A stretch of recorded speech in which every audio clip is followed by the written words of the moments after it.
बिस्मिल्लाहिर्रहमानिर्रहीम। आज हम आपके साथ शेयर करेंगे मगज़ मसाले की रेसिपी।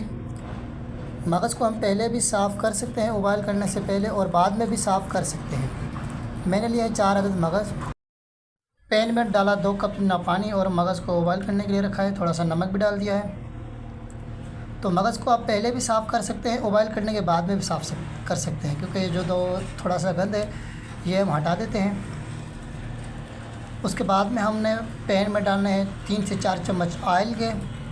उसके बाद में अंडा कटिंग 1 प्याज, इसको थोड़ा सा पकाएंगे। उसके बाद में लहसुन अदरक मिक्स करेंगे, थोड़ा सा भून के उसके बाद में हम डालेंगे टमाटर डाल के अच्छी तरह से इसको हिलाएंगे और पकाएंगे। 1 चम्मच पानी भी डाल देंगे इसके साथ ही।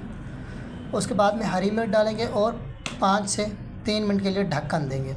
ढक्कन देने के बाद में हम करेंगे इसमें मगज़ मिक्स, जैसे कि हमने किया मगज़ मिक्स, और अच्छी तरह से हिलाएंगे इसको। उसके बाद में हम नमक डालेंगे, सूखा धनिया, लाल मिर्च, ज़ीरे का पाउडर और गरम मसाला। इसको अच्छी तरह से चलाएंगे, मिक्स करेंगे इसको।